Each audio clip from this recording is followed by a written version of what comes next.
Last week we were talking about the football game, and somebody said, hit State by 4, right down the nose.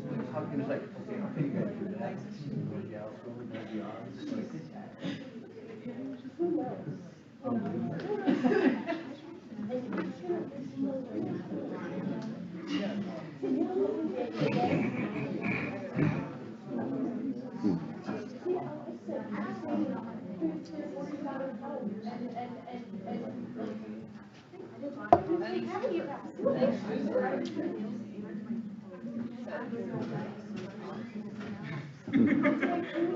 Gotta make the dogs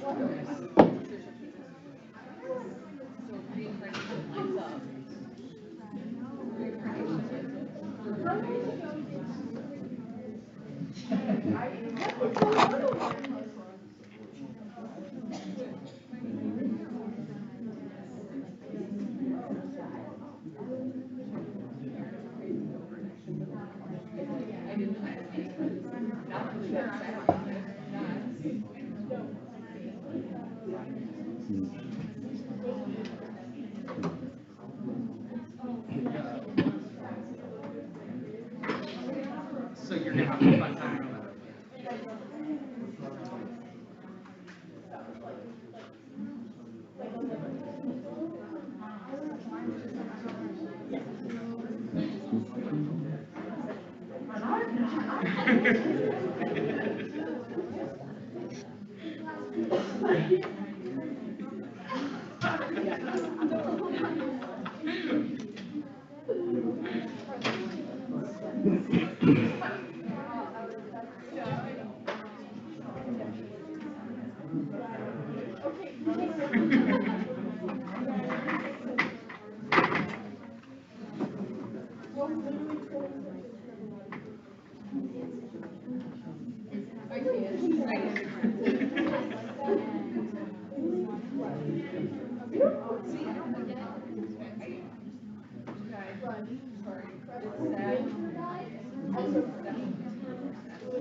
Okay, we're ready to focus. 4:35, because I guess I will just always start at 4:35. It'll take a little while for people to focus, so remember, if you're chatting after class starts, then you can go out in the hallway. If you keep chatting, I will ask you to leave, because I'm kind of sensitive to that, because the person sitting next to you that's not chatting might not hear very well, and you're interrupting their learning, and that's one way you can get me really irritated. If somebody interrupts somebody else's learning. I don't get paid by the number of people here. I get paid the same, 5 or 50. That's crazy, because I should find classes that only have 5 or 10. Look at how little grading I'd have to do. Amazing. Because there's a lot of things that go on that you don't see. You don't see me grading all those papers from 3 classes. My last class got done early, the lab got done early. So if you ever see me in the hallway or this room basically empty without me talking, feel free to come in early, and then you might even use those as little office hours. I'll be here. If you ever see me here and I'm not lecturing, you're encouraged to come up and ask me questions, okay, or comments. So I just wanted to say that, some of the logistics. And as long as it's on the screen, I didn't do this caption. I wouldn't put toxic pus. I would put pus inside uterine, and then I would add horns. So hopefully you're taking notes on this, because anything I say during class could be expected to show up on a lab report or an exam. Pus inside a uterus is always abnormal, right? Abnormal. Look at, it's bilateral, and that's the way this is. Most of the times you have bilateral pus collection. And you should know the uterus is a perfect incubator for pus. Got a lot of moisture, temperature is right, and it just builds up a lot of pus. I know some of you, if you're eating, sorry, but I've got to talk like this. And this condition is called pyometra, P-Y-O, is a prefix meaning pus. And metra, M-E-T-R-A, is a root, I guess you could say, that means uterus. So pyometra is too common. How many out there have had a dog, female dog with pyometra? Because this wouldn't happen in males. So there's one there, okay, and I had one myself. So yeah, and there's some good things about it and bad things about it. The bad thing about it, if it's left undetected, untreated, it will lead to the death of the animal in certain circumstances. What's good about it, I guess, is in its early stages, the animal's behavior changes. There's lethargy, and if you know your animals, you know the normal behavior, right? So, if the dog always comes to greet you when you get home, and then one day it doesn't, that should be a red flag, what's going on, all this stuff about animal behavior. So that's what the condition is called, pyometra, P-Y-O-M-E-T-R-A. Almost always bilateral. And then another thing is, once that picture comes back again, convince yourself, like each uterine horn, okay, so maybe if you don't know, dogs have 2 uterine horns. There's a left uterine horn, there's a right uterine horn, and there's an ovary on the end of each horn, and then the cervix, that's what's cut off when the animal is spayed.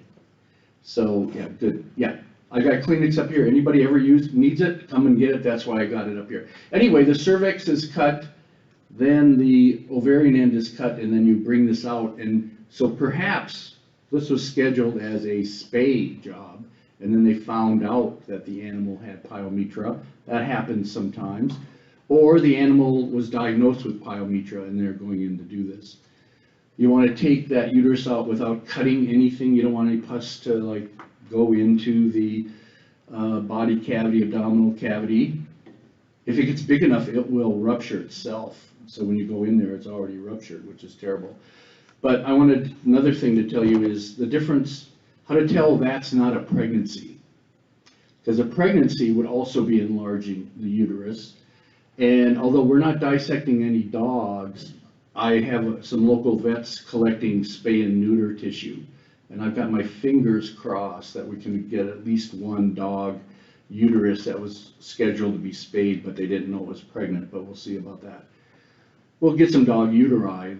They'll be not pregnant right now. I don't want to do that other word. Anyway, here's how you tell if it's a pyometra or a pregnancy. When you look at it with the naked eye, gross anatomy now, if it looks like the whole uterine horn is one sausage, like the summer sausage, where there's really, there's people out there wincing that I'm using food as an analogy for a uterus, but sorry. If it looks like a uniform thickness through the whole length, then that's usually pyometra. But if the uterine horn looks like it's got like a bump and then a narrow spot and then another bump and a narrow spot, that's a pregnancy. Because a pregnancy, the fetus / embryo, whatever stage we're at, will make a bump, but then right beside it will be a decreased thickness area. So it's like bump, fetus, bump, fetus, bump, fetus. And we'll see that especially in the rat uteri that we're going to start next week. We're going to do, and I'm going to tell you a little bit about that. So that's kind of neat. So anyway, that's pyometra. Look at the term, I think it was in right lateral recumbency. All these things were cranial, cranial is left. Anyway, so let me tell you, as long as I'm doing this, let me tell you a little bit about the lab, because I've got a note here to remind myself. So next week in the labs, I think it's going to be a wet lab, so if you can bring a lab coat, great. Otherwise, we have these plastic aprons, and then that are disposable, and then if you can bring some safety glasses, that would be great. If not, I've got some. I'll have gloves there, some very thin gloves, because a lot of times if you use those surgical gloves, you don't really need them, and that's a lot more waste that's generated. So I've got some like food service gloves that, work really great. But what we'll do for the labs is we'll divide into 3 groups. And one group will be doing the cat, one group will be doing the pig, and one group will be doing the rat. And the rats are pregnant, and then the cats are pregnant, and then the pigs will be interesting because I suspect some of them are male, some of them are female.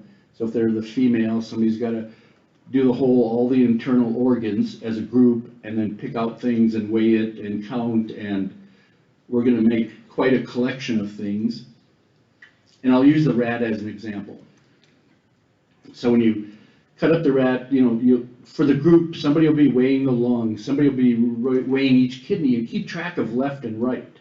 Okay, left kidney, right kidney, weigh them separate, and we'll look at all the animals we'll be dissecting, over 100, and we can say, oh, the left is always heavier, or the right's always heavier in that species. Then, for the, let's say you get the uterus out from the rat, we're going to take lots of pictures. So take that like a sky view picture of the rat uterus that's isolated from the body, right? And we'll have rulers, and if you want to bring a quarter as a comparison, it's always good to take pictures with some standard measure, because sometimes pictures, if you don't have something beside it, it's hard to tell how big it or small it is, because right, if you focus in on a small organ, it looks big on the screen, and so forth. So we'll have some plastic rulers. I usually have a quarter in my pocket, and you put it down, everybody knows the size of a quarter. But the other day I thought, man, look at the database that we can generate, and no one has ever seen this before. So I'm going to use the rats as an example. And you might say, Rod, how many rats do you have? And you know what? I don't know exactly, because what happened was the company kept back ordering, we had to cancel, we had to reorder. Some of the cats are plain, I think they're all plain. Some might be double injection, I don't know, because we had to cancel, and I did tell you that the last time Purdue checked, the cats weren't supposed to come in until like December 1, didn't I tell you that? And then after they checked, they came the next day, or in the next week. So, and not all of them came, 30 some I think came. So I'm a little, and they're all yet in their boxes, but we'll take it a week at a time. So a third, do a total dissection of the cat. We might and I'll tell you Wednesday, but we might just take the head off and save that for later. Okay, because we only have 2 hours, and by the time we introduce things and clean up, we don't have time to maybe take the brain out, but we will sooner or later. But we end up with a lot of cat skulls. Anyway, here's one thing that I thought of just the other day that we can do. You're gonna take pictures, you're gonna take videos for your lab reports. But I'm gonna make in Brightspace, and I can show you this next Tuesday, I'm gonna make places where you can upload photos by themselves. And for example, I'm gonna make a thing called, and I don't think I'll break it down any more than cat, rat, pig, where you can upload photos and then I can share those photos with everybody. Because then in your lab report, if you do a lab report on, let's say, female reproduction, you can have dozens of pictures of the uterus and you can compare them. You can say, look at the left side always has more fetuses than the right or whatever, because you're going to be counting CLs, you're going to be counting the number of fetuses, and we'll have quite the data bank, because no one's ever done that. When people dissect, they never collect they look at it, and then I'll show you how to do the age of the fetus. It's called crown rump length. So we're going to be quite a database, but even that evening, if you have some good pictures of a rat uterus, cat uterus, pig testes, you can upload them, okay? And then we can gather quite a data bank of pictures. And so those would be, and it could be little videos too, but the videos probably should go someplace else. So maybe what I should do is do pig image, pig video, cat image, cat video, I'm playing around with it, but then you can upload it, and then I can crush them together, and you can have a database where you have all these like 50 rat uteruses that you can compare them all, and we can say they all look the same, or look at the difference. We'll have to weigh the rats. They all look pretty uniform. Anyway, so the database. Anybody have any questions on that? Then we'll show you, we'll have scalpels, and there's some supplies that haven't come. I'm a little amazed that, I'm not sure if Amazon is just delivering to Purdue once a week. I don't know. There's some things that haven't come, but I can scratch up enough for my own personal supply to do what we're going to do. Anybody have any questions on that? Okay, so now I want to show you what I put on the website before I get into anything today. And so what I did since we last saw each other, I put in these practice paragraphs and then this total optional thing, and I want to explain that. Last time I saw you, we had the labs online this week, we did all that. And I was going to put the paragraphs here. Well, anyway, here's the Word document. If you click on it, it's got 2 pages.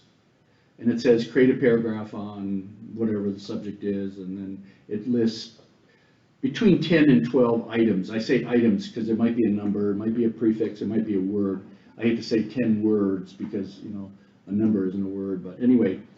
So then look at what it says. You're going to have 2 practice ones, give you an idea what exam 1 is, and exam 1 is going to be posted probably this weekend.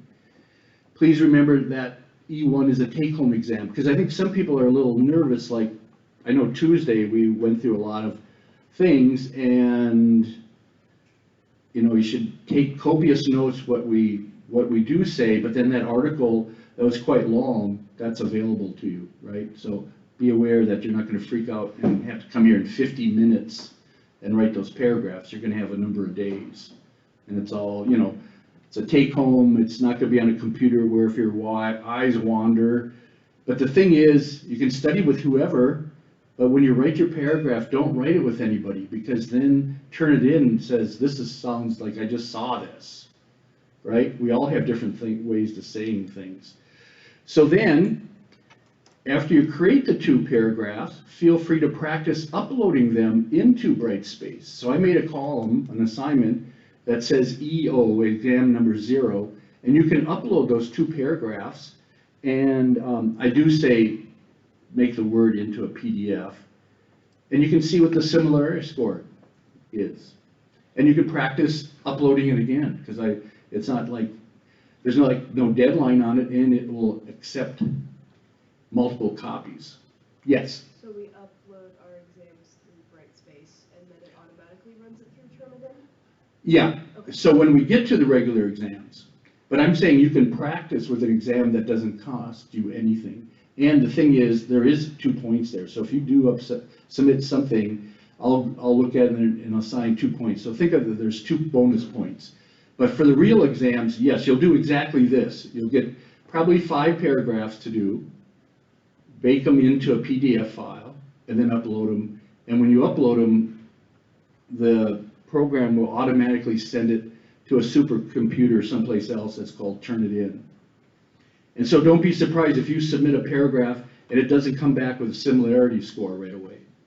That just says somebody else from this class uploaded something and it's working on that, not working on yours right now. So will the similarity score be sent to us in an email, or will it show up? No, it'll show on up. the page? It'll show up on where you uploaded. You might have to search for it a little bit, but I'm saying even if you just upload it, it takes a while to scan it and to compare it, and if it's busy, then it might be 10 minutes.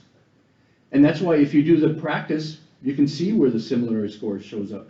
So the practice has nothing, no liability to you, right? You can practice uploading it. If you get a similarity score of 25, you can modify your paragraph and upload it again. Because what happens is when you upload a paragraph, it knows what it is, and it compares it to everybody else that uploaded one. But then if you re-upload it, it won't hold it against you, the first copy of your exam. See what I mean? If it did, then if you resubmitted something, it would like, I've seen it all before. But it's smart enough to go, she sent that one up before, I'm not gonna hold it against her, but it will hold it against everybody else, see? So there you go, practice. Yes, ma'am? So what happens if you don't get a similarity score until after the deadline has been met? Oh, well, no, it's like 5-10 minutes. Oh, okay. Yeah. So the thing is, remember, they're due at midnight, but midnight really means 11:59. And so if you submit something at 11:58, that would be a wrong technique because it wouldn't give you any time to remodel, to revamp it. So I would highly suggest submitting it a day before it's due, and that gives you the leisure of, I gotta do a few things. Are you going to actually look through the practice paragraphs? No, I'm not gonna read them, no. It's for you. But if you have one, I'll just assign 2 points to it in the grade book. Because it's gonna show up in the grade book. I can't put something that you upload and then I guess I could hide that column, but hey, 2 points bonus? You never know how that works. Maybe we'll have a few more bonus, and over time, you might be 5, 6, 7 points bonus, might be just enough to tip you over some edge. So there's nothing bad about this practice exam. It's all a positive, right? You can practice uploading. You shouldn't practice uploading exam 1 3 minutes before it's due. But maybe you will, and then that's poetic if that's how you operate. You're not going to make much out in the real world when you hold things back that long, right? So if that's your personality, fine. But I would strongly suggest at least a day before it's due. Because it doesn't hold anything against you, right? And the syllabus shows what you need as a similarity score. And I've done this enough now that the 20 is pretty good. It's got to be 20 or less.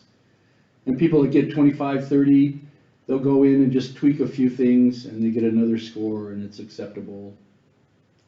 But remember, there's no way to get 0, although some people do get 0s. But like if you say, in one of the paragraphs that talks about the nephron, and you write down the functional unit of the nephron is, the functional unit of the kidney is the nephron, you know how many places that shows up? The computer's going to find that all over. And it'll, in a sense, hold it against you, but that's why when I see your paragraphs, all the things that the computer found elsewhere is highlighted. I mean, it's pretty powerful. And it's just a way of saying, do it yourself, and even if you study with somebody, you write different, right? If I told everybody to write about a Great Dane, look how, I'd have that many different paragraphs, right? You talk about what you saw, maybe you don't know anything about Great Danes, whatever. Do it yourself. Okay, so there's that. And then we did talk about teratogens. So in one sense, teratogens, whatever I said in lecture, is fair game for any lab report or exam, but this section here says totally optional. And the reason I put it on there, there's enough people that were interested in it, the idea that something can happen to the embryo or fetus and it affects its life and ends up being, for this DES, it can affect the offspring of the offspring. And that is crazy. But remember, teratogens are any factor that affects the development of the, I'm going to say zygote, embryo, fetus, but most of those effects are in the embryo because the embryo is where the organs are forming and everything. And so people have liked that in some cases, so I did put down 3 interesting cases, but remember, none of this could be on the exam or lab reports, but whatever I said last week about teratogens can be, right? So make sure you don't say, oh, you can't ask anything about teratogens because you said optional. No, no, no. I said optional for there, and I've got a little diagram to show you how the exams are made up. When I said anything in this class after the 435, it's fair game, right? I'm expecting people to take notes, ask questions. And the other thing is, sometimes if I move too fast, like Tuesday, I think I saw some faces that really said, Rod, you're moving too fast, then you should do this. Could you say that again? You know, you guys are kind of in control of my speed. You really are. So anyway, thalidomide has an interesting history. It was given women that to decrease morning sickness and a few other things, and it had some terrible effects on the newborn. Eastern tent caterpillars are a teratogen, and that sounds really freaky. And if you're not familiar with horses, then you might not know anything I'm talking about. But it caused probably at least $500 million of damage in the Lexington area. It was really, you know, Lexington and the thoroughbred and the racehorses are a different world, right? Some of the animals cost more than $1 million to get to the farm. There's $50,000 stud fee. They guarantee a foal on the ground for $50,000, you know, things like that. Anyway, it was quite a disaster. And I was telling some people after class that were asking me about it, there's this vet clinic down there, equine practice only. And, you know, most of you know multi-person vet clinics, like they might have 3 or 4, you know, total of 5, maybe 6. This place has like 45 equine vets that are working all the time. And I've had students go down there for internships in the spring, and I'm so jealous because I want to go with them. All those horses foaling out and all the associated problems and stuff, man, could you learn so much. And those interns that went down did. And then DES is another teratogen. It was, I think it was given to women to try to maintain a pregnancy, if I remember right. Anyway, there's a couple articles there. It's very interesting. Purdue gave DES to cattle to see if it promoted increased growth rates. And then it was found out to have bad effects in humans, and then obviously the FDA said you can't give it to cattle anymore, and there's a whole big thing about experimenting. Sometimes you experiment with the animals, either turkeys or pigs or sheep or cattle, and sometimes you can't sell the meat. You know, it's not cleared to do that. So you hopefully get a grant where you're going to feed 40 boars compound X, and we did this once with one of my graduate students, and then we couldn't sell the boars. We had to euthanize them and bring them down to that room behind ADDL where all the animals get picked up. So anyway, that's that. Anybody have any questions on that? So what I'm going to probably do is up here this weekend, someplace where it says weekly readings, I'm going to draw a line up here and put everything below this is eligible for exam 1. So after I get done talking today, we're cutting off exam 1 material. So this end of the lecture is the end of exam 1, and then, because before I see you again, you'll have exam 1 in your possession. So next Tuesday, we'll start new material. I'll put a line that kind of reminds you about that.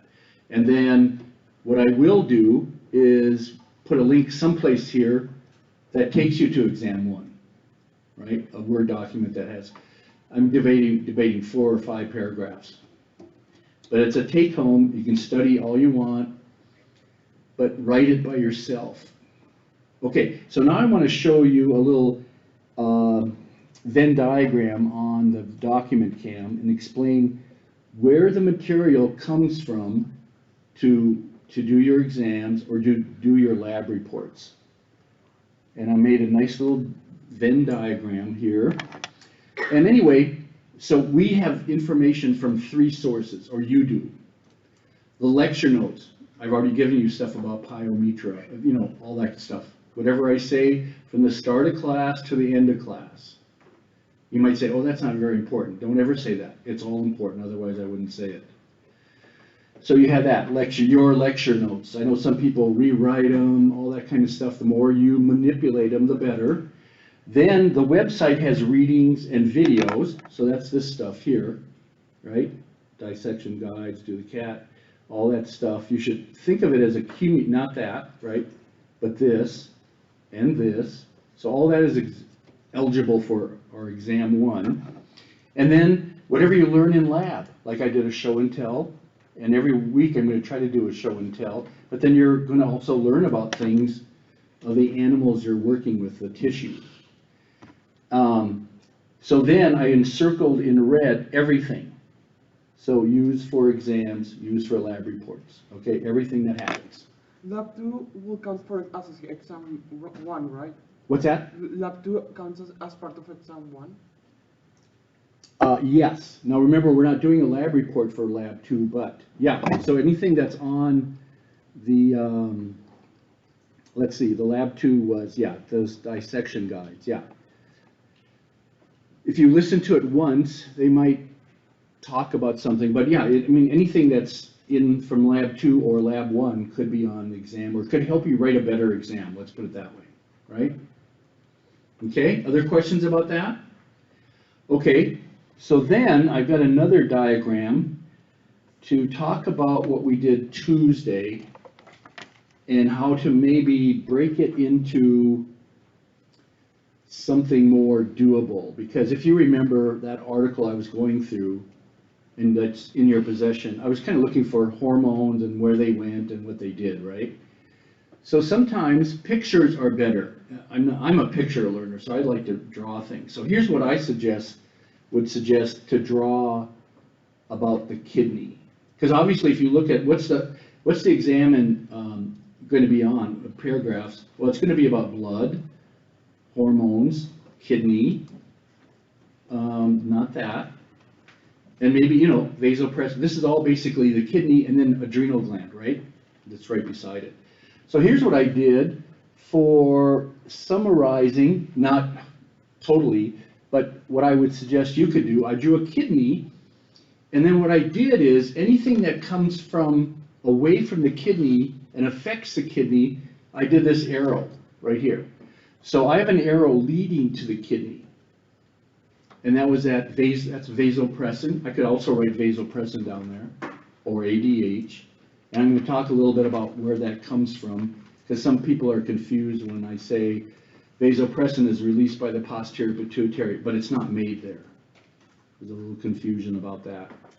Because usually where something is released from, it's made there, right? If something is released by the testes, it's made there.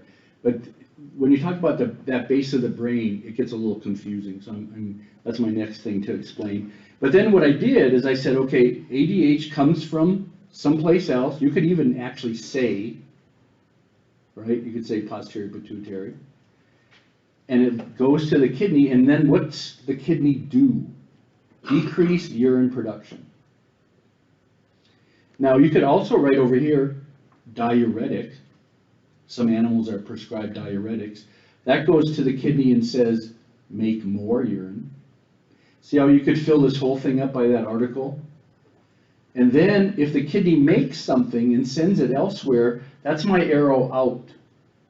So I either have an arrow in, that means something's coming into the blood supply. If it goes out the blood supply, and then I even put where it went, bone.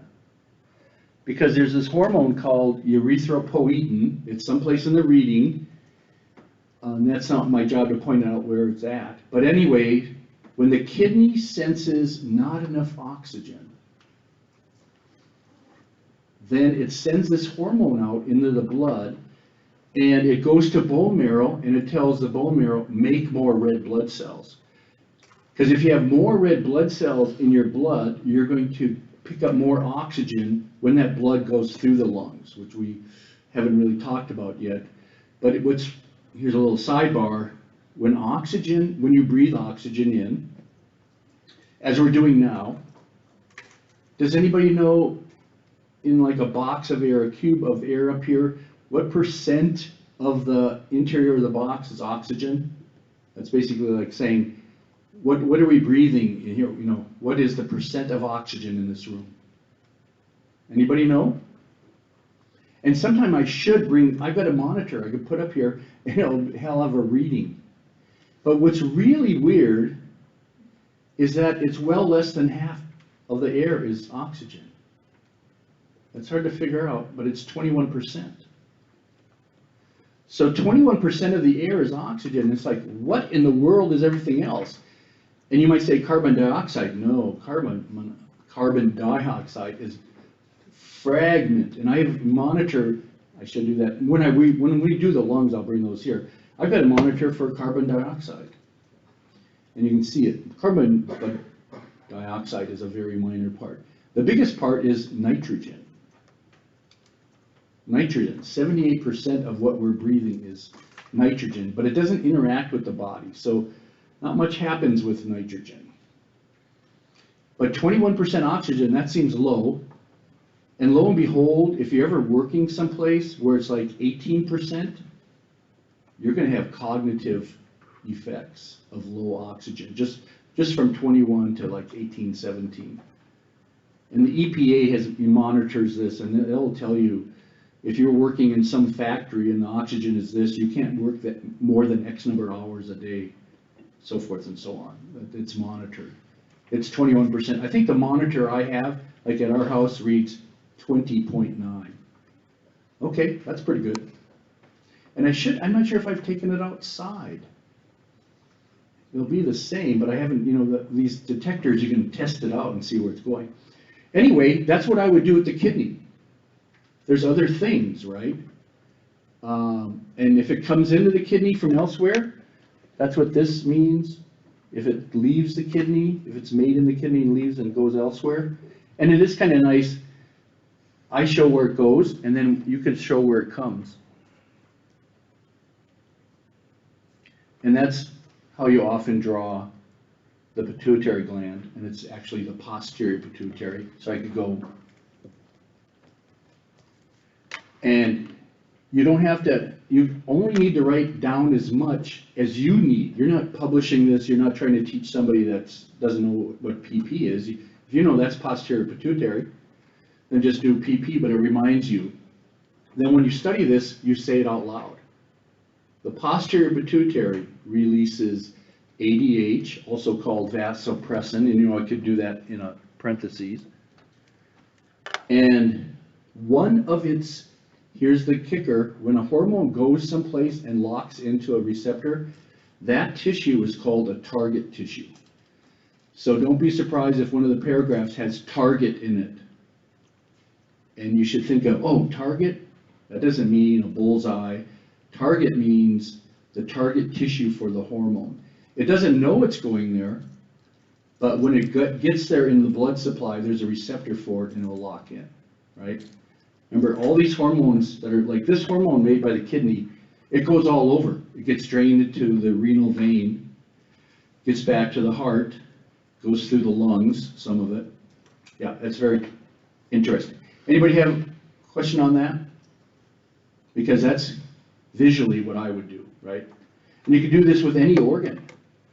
And at the end of the class, you would have kidney, and you could take this to the next class that you take, physiology. You could do that for a testis, you could do that for an ovary, liver, pituitary glands, and have everything visual that you made. Because anything that you find on the internet, that doesn't really help you that much, because somebody else made it. You know, you gotta be active. But I do wanna show you the hypothalamus and the pituitary gland, and show you how some things are made like ADH, they're not made in the posterior pituitary, but they're released from there, but they're made elsewhere, ends up being up above. So, any questions? Otherwise, I'm gonna go to that. Okay. So I just need a diagram of a hypothalamus. And you know a hypothalamus, that's below the thalamus, right? There are these brain landmarks. Hypothalamus. It's at the base of the brain, and now that looks, I don't know why that looks different to me, but anyway. I'm just gonna try to find one here. Okay, and I'm getting close, yeah. And I'm looking for one that might have the nerves showing, but maybe I won't. Yeah, this one right here. Perfect, this is the perfect one. Okay, so look at, that's a homemade drawing that somebody made. Oh, sorry, thank you. Now what you should do is not raise your hand in that case. What should you do? Rod, the damn screen is on the wrong thing, okay? That's what you're supposed to do. I can't, when I'm here, I can't see you. But anyway, you didn't see what I went through. I was looking through all this stuff. And, you know, sometimes you have to sort it out. But this is the perfect picture. Okay. Now, this is probably drawn for a human, but it's all the same. Notice down here, anterior. So we're going to assume if we're in this spot and I'm going to go forward, that's going to be rostral. Remember how that lab, rostral? This is caudal. There's a bone. The pituitary gland fits in a bone, and I'm just highlighting where the edge of the bone would be. And if you ever have surgery on your posterior pituitary gland, or pituitary gland, because sometimes it develops a tumor, they'll go through your nostrils and work on it because it's that close. Yeah, anyway, anterior pituitary, we haven't done a lot of hormones. I'm not even sure if we've mentioned one yet, so I'm just gonna show you what it does in a second here. So neuroendocrine, whenever you see neuroendocrine, that means it's nerve tissue that's releasing a hormone into the blood. That's neuroendocrinology. You can study endocrinology, or you can study neuroendocrinology, or you can study both, right? But a neuroendocrine substance is some neural tissue. And then, it's nice to explain, whenever you see a third ventricle up here, ventricle, you might say, well, isn't that a heart? There's a, you know, the heart has two ventricles, left and right. So ventricle might be a general term. And a ventricle is a space filled with some fluid. So the left ventricle of the dog is filled with blood, highly oxygenated blood. The third ventricle in the brain is filled with CSF, cerebral spinal fluid. So you should know in every brain, and when we do collect those heads, now here's the other thing I don't know about. Did the solution that they're fixed in cause the brain to shrink and expel all the fluid within? We'll find out. So, because we'll be cutting some of those heads open. But the third ventricle is a place in the brain that collects cerebral spinal fluid, CSF. Interesting thing about cerebral spinal fluid is that's what they collect when they do spinal tap. Because you should know the fluid in your brain right now, later on, will be down in your tailbone area. It's continuous. If you put some dye in the brain of an animal into that ventricle, that dye could be seen down in its, and usually the spinal tap is done in the lumbar region, by the way. So it doesn't go down to the tailbone. So the lumbar region is where you do a spinal tap, and that fluid has been in the brain some time ago. And then the other thing about cerebrospinal fluid is a drop is made and added, and a drop is taken back into the body proper. So it's always being refreshed, and there's got to be a balance. Because your brain is the dog's brain or cat, is a confined space. If you don't have one drop in and then one drop out, you've got a problem. Now here's what happens in some animals. One drop in, a half a drop out. One drop in, a half a drop out. One drop in. What are we doing? Are we accumulating? We're accumulating. In a fetus, what does that look like when they're born? When a fetus has collected too much cerebrospinal fluid,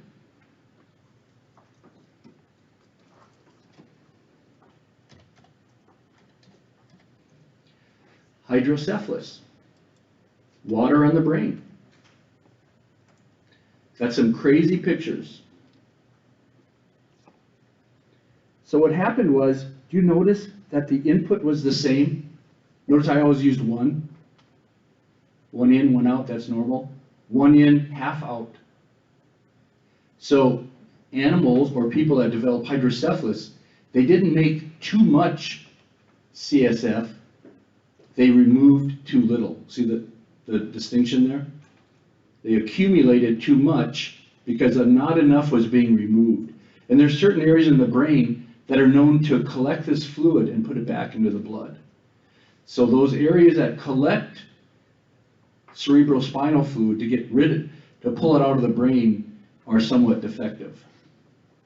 And if the skull hasn't solidified, then you get this. But in anybody in this room, if you develop the one in, half out, then it depresses your brain. It'll still accumulate, but it won't show up like this. So that's hydrocephalus related to the ventricles. So now remember, this is close to the base of the brain. You might want to label this, because this is a landmark. It's called the optic chiasm, O-P-T-I-C, chasm, C-H-I-A-S-M, optic chiasm. It's where the optic nerves come from your eyes and meet together at the base of the brain.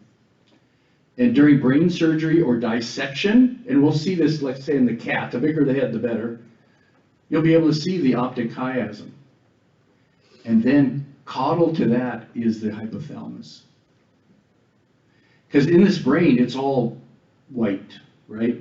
Mostly, so you actually have to have landmarks to know where you're at. So anyway, the optic chiasm is on the, I want to say, rostral side of the hypothalamus. Okay? So anyway, question. How many ventricles are in the brain? There's at least 3 ventricles. And they're always bilateral. What you see on the left, you see on the right. What is in the other ventricles? Is it all Oh, always. If there's a space in the brain, it's always got CSF. Always. Okay. Nothing else. Unless, of course, blunt force trauma, then it's filled with blood. Right? But I mean, in normal, any space is filled with cerebrospinal fluid. Yeah. So anyway, if you notice, I want to look at the anterior pituitary. So what I'm going to say is the anterior pituitary, I think I did say this sometime, is pure endocrine tissue. Anything out of it is an endocrine substance. That means it's not neural, and when it releases a hormone, it goes into a blood supply. See where it says hormone secretion? That's not going off into space. That's going into capillaries. Okay? So there's different hormones released. They always go into the blood, and they always go to other parts of the body. But notice how this is an artery here, and it's supplying this area, and it's also coming down here. Ends up being these hormones in the anterior pituitary are released due to something being released up here. Because if you notice, that vein goes down here. See, it's long vessels. Anyway, so up here, remember the hypothalamus, you gotta remember, it's all neural. So everything above my line there, it's neural tissue. So there's some nerves, that's the cell body of the nerve, that makes a hormone, and I'll give you an example. Let's say GnRH, capital G, little n, capital R, capital H. GnRH, it's used in cattle production. GnRH. So GnRH is made here. It goes down the axon, and this axon is talking to this blood vessel. That means I'm right next to it. So when GnRH is released here, it goes down into the vein and it affects these tissues down here. Only down there, because just a small amount of molecules are released. So these are all called releasing factors that come from on that side of the pituitary. And then, by the way, some of them do the opposite of release, so they're called inhibiting factors. So whenever you hear the word releasing factor, inhibiting factor, you can also replace factor with hormone. Releasing hormone, inhibiting hormone. They always go down the blood supply. And they affect the anterior pituitary by diffusing out of the blood supply and affecting tissues. So for example, GnRH is made here, released up here, we're still in the hypothalamus, and it goes down to the anterior pituitary, and it actually tells two hormones to be released. And you can look these up later, but it's FSH, all capital letters, and then LH, all capital letters. So there's two hormones made in the anterior pituitary that are released due to the one hormone coming down called GnRH. So then those hormones, LH and FSH, go out here, and you could find them in the jugular vein. But you can't really find GnRH in the jugular vein because there's so few molecules, by the time they bind to receptors here, hardly anything gets out to the systemic circulation, okay? So that's neural and then endocrine. Now the posterior doesn't do that. The posterior is all nerves. And I'll show you. Notice, here's cell bodies, just like this, but these axons don't stop here. They just keep going down to a similar area, and it's called the posterior pituitary. So there's a hormone here, synthesized up here, we'll call it ADH, right? Vasopressin. It gets made, so here's the deal, here's the confusing part. Vasopressin is made in the hypothalamus, but is not released by the hypothalamus. I think that's where confusing last time. So in this case, a hormone is made, but it travels inside the axon down to where the axon ends, and it's talking to a blood supply down here. But there's no endocrine tissue. This is nervous, this is nervous, this is nervous. This is the end of the nerve, and it just dumps it into a blood vessel. So anything released here, anything made up here and released here would be found in the jugular vein, right? You would find ADH and ends up being oxytocin in the jugular vein, but you wouldn't find GnRH, any of these releasing or inhibiting factors, because there's so few molecules released, by the time they get to here, they're basically used up. But GnRH, you should know, is used in livestock production. So that's another thing, hopefully when you hear this stuff in class, you should say, oh, I know, they use that, like if a sow has trouble farrowing, sometimes they give them oxytocin, okay? And there's always indications and contraindications for when you give oxytocin. But I had a few questions on that. Why do you say something is made in the hypothalamus, but it's not released by the hypothalamus? I was just trying to get that across. Any questions on that? Okay. So then, let's do a couple releasing factors. In fact, I want to find a chart, because sooner or later we'll be doing more endocrine.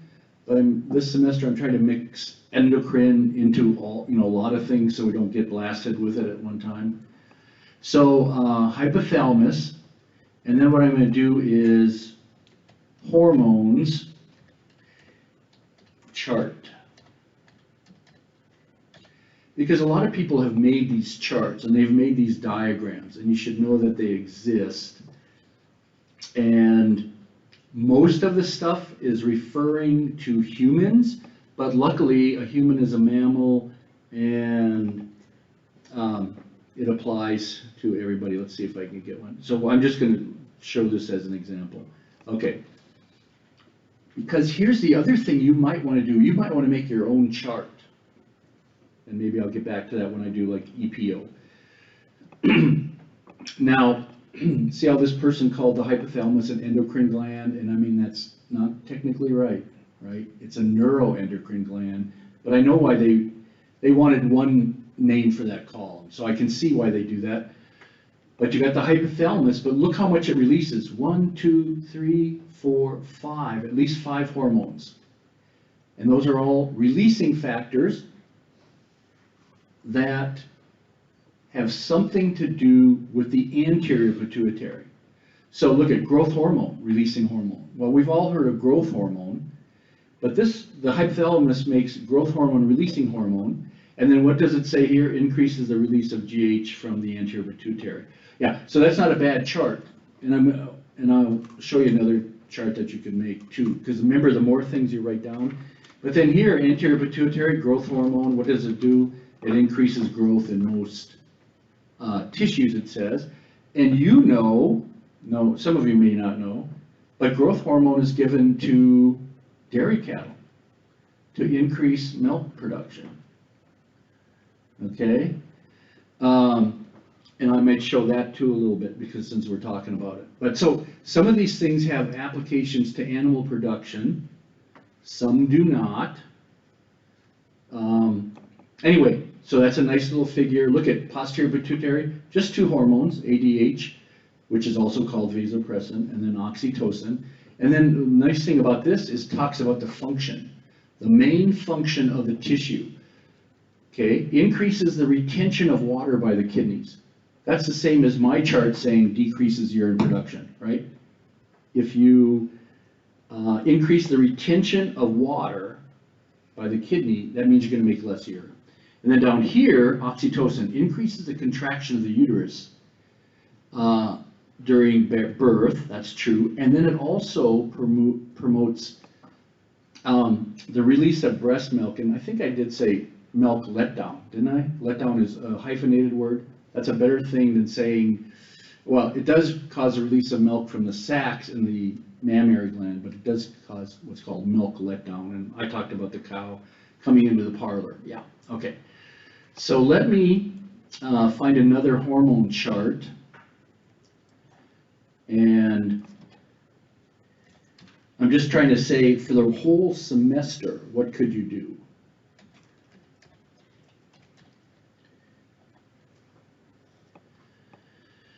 Okay, let's see.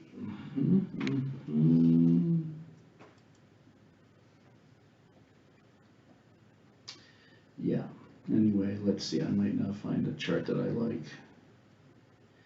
Okay, let's just do this one. I'll tell you how to modify these things. Okay. Yeah, and this is about clinical, how to test for growth hormone. You can get a test for growth hormone. Some parents want their kids tested for growth hormone if they look like they're not growing at the pace they should be, because in some cases there's a deficiency. And of course, is a deficiency better than an excess? Yes, because then if it's truly low growth hormone, you can supplement with human growth hormone.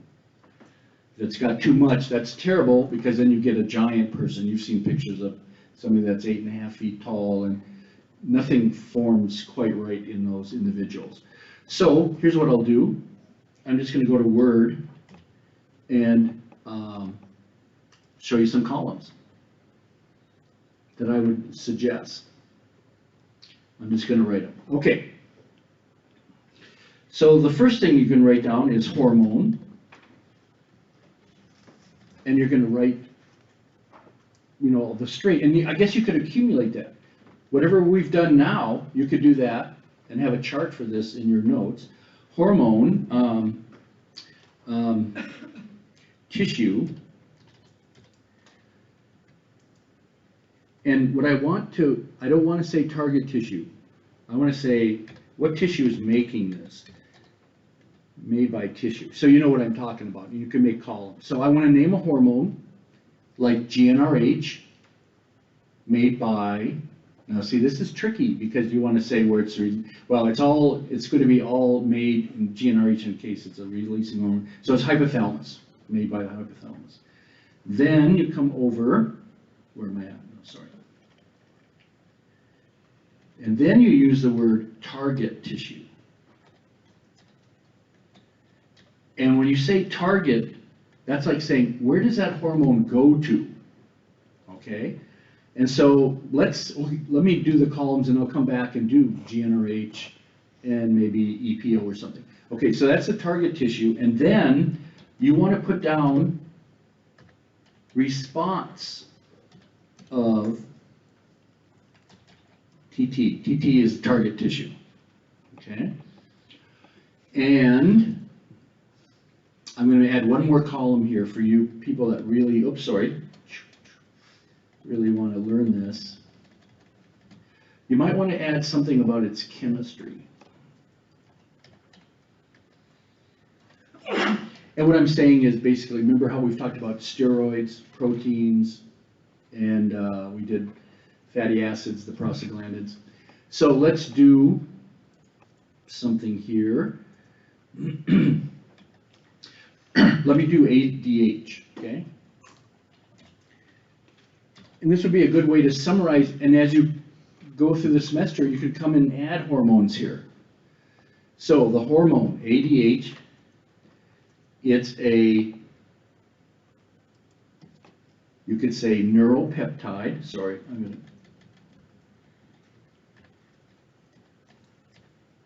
and what I'm trying to get across there is, it's a small molecule. I think, what was it, 9 amino acids? Some, maybe vasopressin was 9, can't remember. It's a neuropeptide made by a nervous system, but it's made of amino acids. Okay, sorry. Made by the hypothalamus, target tissue, renal, that's another way of saying kidney. And the response of the target tissue, I'll say decrease urine production. And I would really highly recommend a chart like this because then you can just add as you go. And if somebody has a question of you, like they missed class one day and you added something, this tells you a lot. The name of the hormone. The chemistry isn't always going to be clear, but a lot of it's steroid and then protein.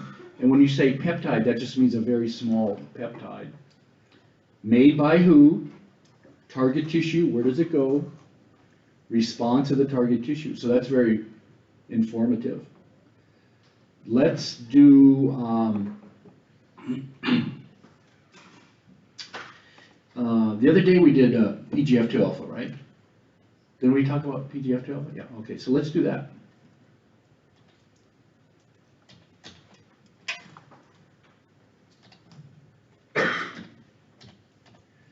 So, prostaglandin F2 alpha, this will be good. I'm clearing this up. And it's really a fatty acid, and it's with some of the reading there someplace. So it's different than a steroid, different than a protein. And we call it a local hormone, remember that? And a lot of times it's where hormone is made, but it doesn't go into the blood, it just diffuses someplace else. So then, made by, now this is interesting.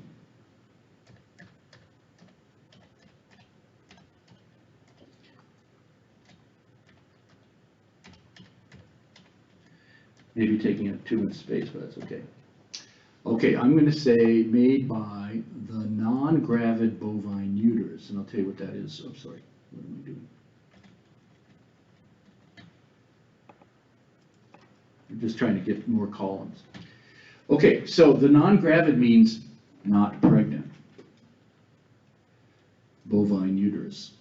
What's really fascinating is if it was pregnant, it wouldn't release this stuff into the blood. And it's a funky thing. It gets released into the blood, and it goes out the uterine vein, but because the ovarian artery is wrapped around the ovarian vein, there's movement of PGF2 alpha from the uterine vein into the ovarian artery, and it gets carried to the artery without going through the systemic circulation. So the architecture is very important. So then target tissue is the CL, and I'll say on the ovary. And of course, you're going to see that next week. You're going to see cat CLs, you're going to see rat CLs. And a CL is corpus luteum, and you can look that up later. Anyway, it's a structure on the ovary that's always there, whether the animal's pregnant or not, at certain stages of the estrous cycle or pregnancy. So it goes to, so PGF2 alpha goes in the blood, goes to the uterine, through the uterine vein into the ovarian artery, then it targets the CL, and what happens to the CL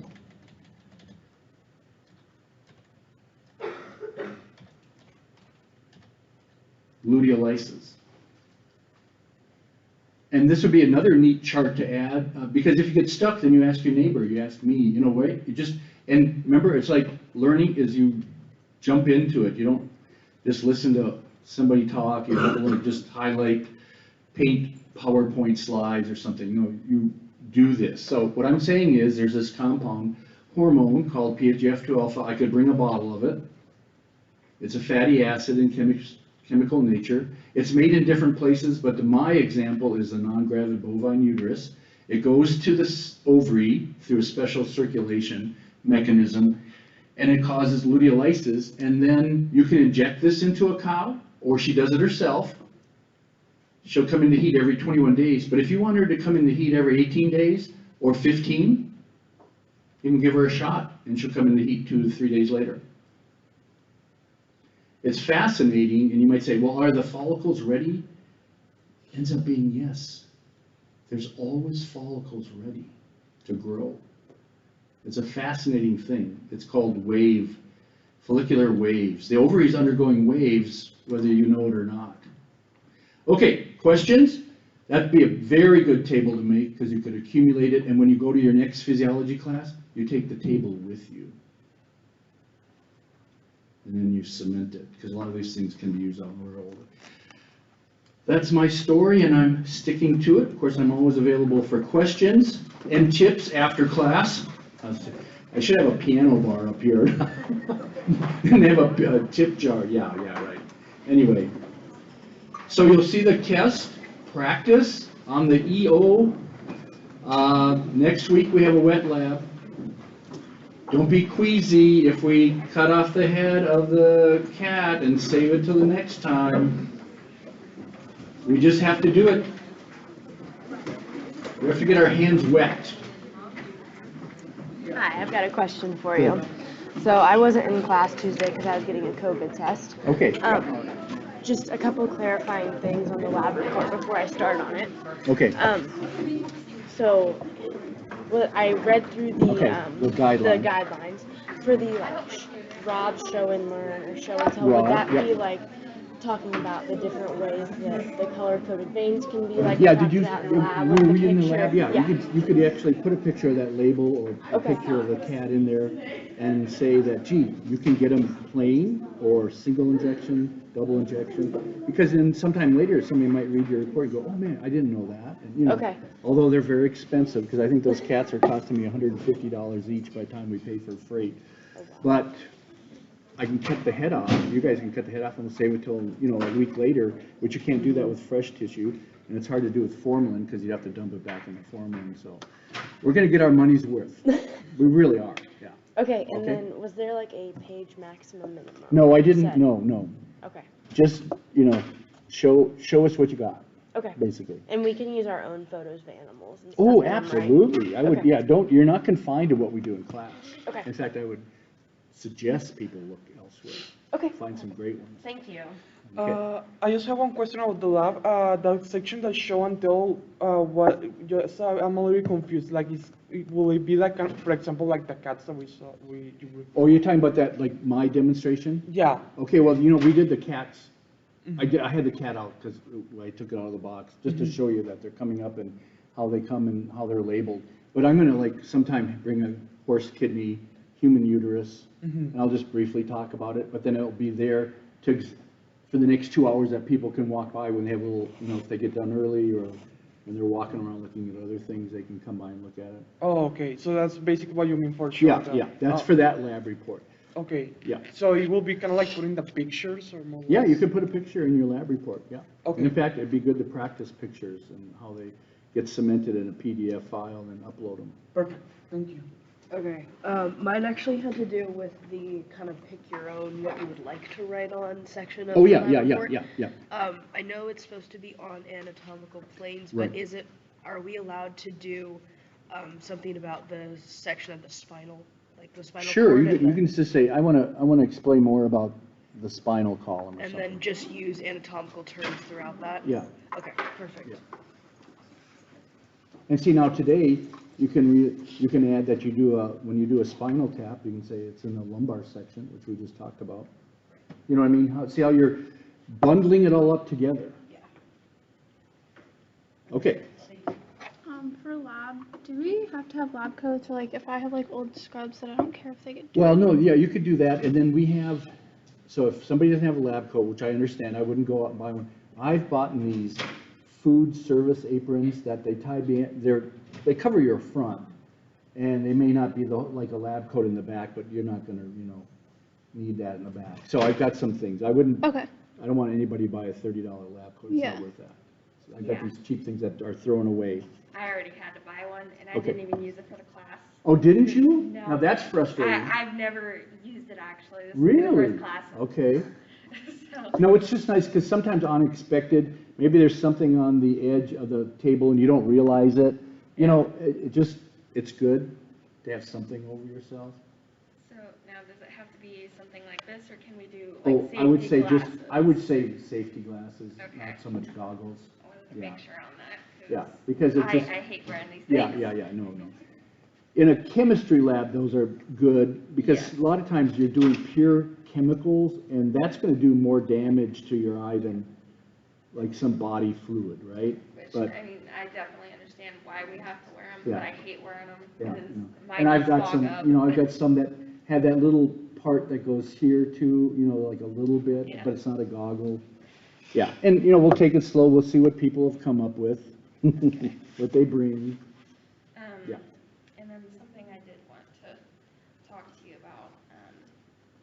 I deal with a compromised immune system, and so does my mom. I actually got a lot of my conditions from her. Genetically And- speaking. Yeah, genetically. And normally when she isn't feeling well, I follow suit pretty close afterwards. Okay, A majority of this stuff isn't contagious, but right, it's not. some of the things that I have actually caught